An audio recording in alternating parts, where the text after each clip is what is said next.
दोस्तों, आपने बचपन से सुना होगा कि हमारी पृथ्वी शेषनाग के फन पर टिकी है और जब वो हिलते हैं तो भूकंप आता है। ये बात सुनकर आज के बच्चे जो अंग्रेजी स्कूलों में पढ़ते हैं और हर चीज को वैज्ञानिक नजरिए से देखते हैं, हंसते हैं। कुछ लोग वामपंथी विचारों या बाहरी प्रभाव में आकर इसे मजाक बनाते हैं। लेकिन क्या आप जानते हैं कि ये कथा महाभारत में लिखी है और इसके पीछे गहरा वैज्ञानिक सत्य छिपा है। महाभारत के आदि पर आस्तिक उपपर्व के 36वें अध्याय में लिखा है कि ब्रह्मा जी ने शेषनाग को पृथ्वी को भीतर से धारण करने का आदेश दिया। शास्त्रों में शेषनाग की परिभाषा है विराम प्रत्यय अभ्यास पूर्व संस्कार शेषोन्य, यानी रुक रुक कर चलने वाली सूक्ष्म और दीर्घ तरंगे। इनकी संख्या 1000 बताई गई है, जिसमें 976 शेषनाग की कुंडलिनी ऊर्जा यानी सूक्ष्म तरंगे और 24 अन्य तरंगे हैं। हमारे शास्त्र कहते हैं कि शेषनाग के 1000 फन हैं जो एक पूंछ में मिलते हैं। इसका मतलब है कि पृथ्वी का भूचुंबकत्व, जिसमें हजारों चुंबकीय तरंगे हैं, एक केंद्र से उत्पन्न होता है। वैज्ञानिक दृष्टि से पृथ्वी की संरचना को समझें। भूपर पट्टी टेक्टोनिक प्लेटों से बनी है जो मेंटल पर तैरती हैं। मेंटल में संवहनीय धाराएं चलती हैं जो प्लेटों को हिलाने की कोशिश करती हैं, लेकिन भूचुंबकत्व इन प्लेटों को स्थिर रखता है। शास्त्रों में इसे शेषनाग का फन कहा गया जो पृथ्वी को थामे है। पृथ्वी का क्रोड़ जो तरल बाह्य और ठोस आंतरिक परतों में बटा है, इस चुंबकत्व का स्रोत है। तरल बाह्य क्रोड़ में गति से चुंबकीय क्षेत्र बनता है जो पृथ्वी को स्थिर रखता है। जब ये चुंबकीय तरंगें बिगड़ती हैं यानी शेषनाग हिलते हैं तो टेक्टोनिक प्लेटें खिसकती हैं और भूकंप आता है। हमारे पूर्वजों ने इस जटिल वैज्ञानिक सत्य को शेषनाग की कहानी में ढाला ताकि आम लोग भी इसे समझ सके। हजारों साल पहले जब आधुनिक उपकरण नहीं थे, तब भी हमारे ऋषियों ने भूचुंबकत्व को शेषनाग के रूप में समझ लिया। ये हमारी वैदिक बुद्धि का चमत्कार है, पर आज हम इस ज्ञान को हंसी में उड़ाते हैं क्योंकि हमें लगता है कि ये सिर्फ कहानी है, जबकि सच्चाई ये है कि शास्त्रों में लिखा हर शब्द गहरे अर्थ और विज्ञान से भरा है। तो दोस्तों, अगली बार जब कोई शेषनाग और पृथ्वी की बात का मजाक उड़ाए तो गर्व से कहिए कि हमारा सनातन धर्म विज्ञान और आस्था का अनोखा संगम है। शेषनाग कोई मिथक नहीं बल्कि भूचुंबकत्व का प्रतीक है जो पृथ्वी को थामे है। इस ज्ञान को समझें, गर्व करें और दूसरों को भी बताएं।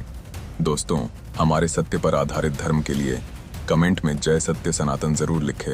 दोस्तों, आप सभी से अनुरोध है कि हमारे चैनल को जरूर सब्सक्राइब करें। धन्यवाद।